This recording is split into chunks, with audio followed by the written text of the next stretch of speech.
Hello dear students, my name is Dr. Vaishali Ghai and the name of this channel is Tricks by Chemistry Guru. So today we are going to start with a new chapter, Chemical Bonding and Molecular Structure for class 11th. First of all, let us talk about what a chemical bond is.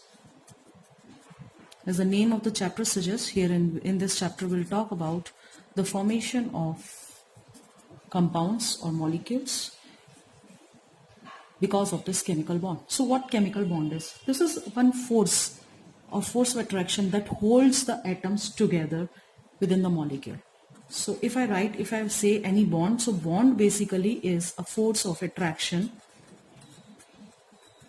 that holds atoms together. Once these atoms will come closer to each other, they form a molecule. So within a molecule. So basic thing is when two atoms, suppose we are having one hydrogen atom and another hydrogen atom. If they come close to each other by any means, then there is a bond formed and we call this bond as chemical bond. So basically this is nothing but the force of attraction that holds these two atoms together in this molecule. We call such bond, such force as chemical bond. Now the thing is, why do they combine? Why do they form bond? Why chemical bond has been formed? So answer for this is, it says that to attain stability, atoms combine, they come closer to each other and they form a molecule or compound. So basically different atoms, they combine with each other to attain the stability, that means to attain octet or duplet. Duplet in the case of hydrogen, helium, or which are very close to the atom noble gas configuration of helium, otherwise octet. So basically to attain the stability, that means to attain octet where the outermost shell contains 8 electrons, or duplet where outermost shell contains 2 electrons. So duplet is observed only in the case of hydrogen, lithium, beryllium. They generally attain stability just by attaining duplet. Rest, most of the time we observe that atoms combine to attain stability in terms of having 8 electrons in the outermost shell. We call it as octet. So ये तो answer हमें मिल गया, why do they combine? Now the next thing is, how do they combine? What is the purpose? To attain stability. Now what is the way? How do they combine? So you might have studied in class 10th that they may combine by the complete transfer of electron result in the formation of ionic bond, where a complete transfer of electron is observed. Like let us talk about Na and Cl, the formation of NaCl. How this NaCl has been formed? We say that there is ionic bond between the two. So if I talk about sodium, it has a configuration of 2H1 and chlorine which has a configuration of 2H7. So this sodium changes into sodium plus to attain the configuration as 2,8, which is the stable configuration, and chlorine becomes Cl minus by taking 1 electron or gaining 1 electron from sodium. And now both have completed their octet, and it means both are stable. Now these ions, when come closer to each other, there is a force of attraction between these two opposite charges. We call it as electrostatic force or ionic bond. And it results in the formation of a force of attraction between these two opposite charge ion, and we call it as ionic bond. So basically ionic bond has been formed by the transfer of electron.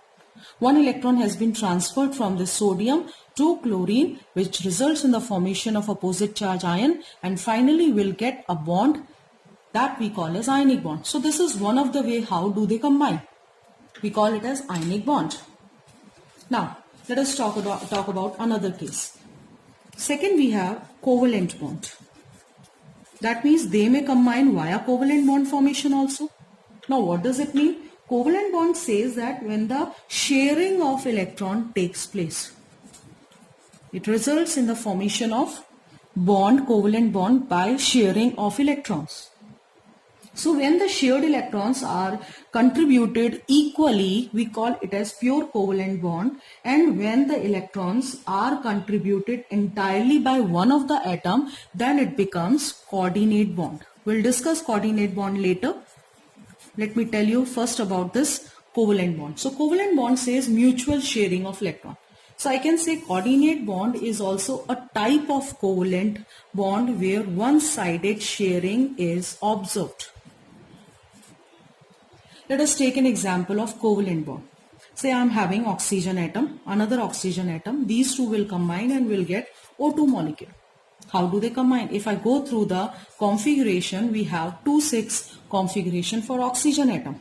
Now it needs 2 electrons. This oxygen also needs 2 electrons. Now the thing is, if it take 2 electron from this oxygen just by transfer of electron, this oxygen will become 2,4, which is not possible. And thus, what they do is, they just share their 2 electrons. Let me write 6 electrons in terms of dots on each oxygen atom. It has 6 electron, it has 6 electron.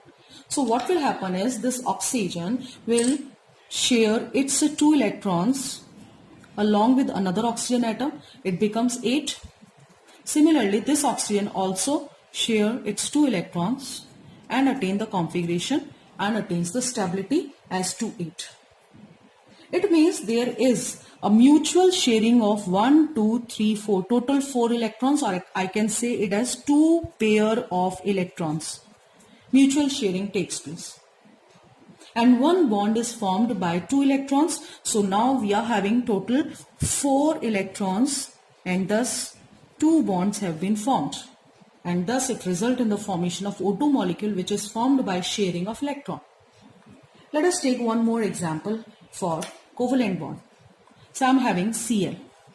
2 Cl molecule atoms combine to form Cl2 molecule. How is it so? So I am having 287 as the configuration for the Cl and 287 another. If anyone loses, then and the other one gains, the one which gains becomes 288 and the other which loses becomes 286. So it is not possible. So what they do is, they generally lose the electron, share the electron, like it is having 7 electrons. Let me put 7 dots to represent 7 valence electrons.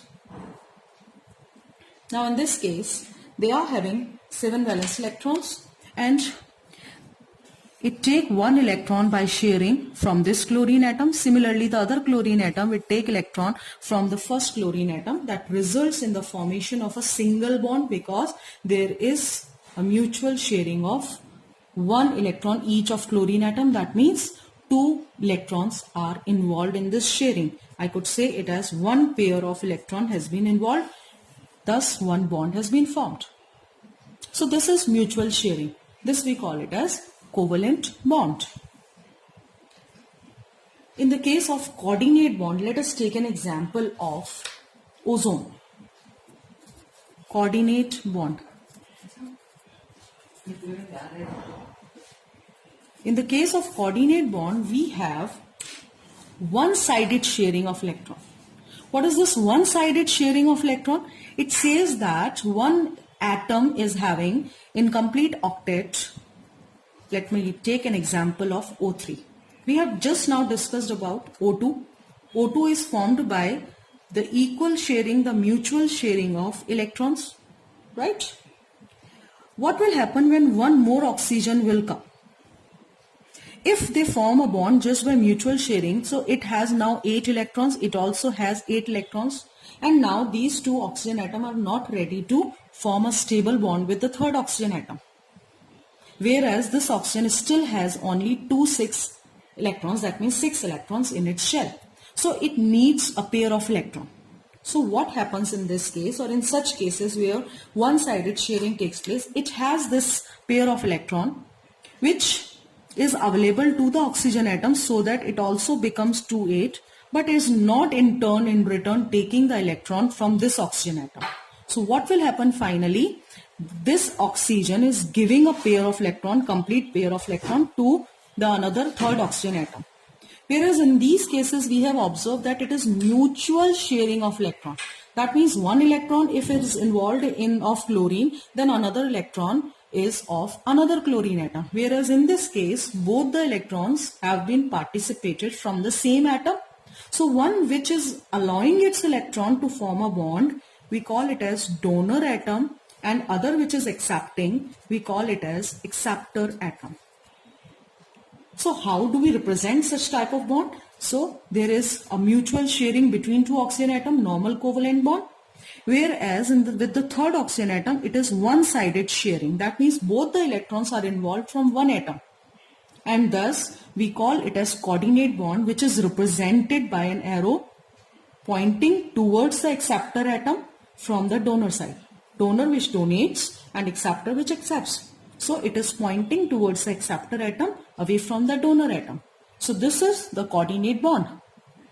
So this is the reason how atoms combine. So atoms may combine either by the transfer of electron or by sharing of electron.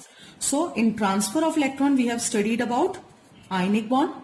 In sharing of electron we have discussed about the covalent bond, mutual sharing, and coordinate bond is one-sided sharing.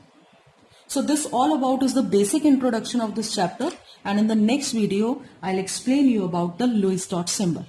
So thank you, and please subscribe this channel.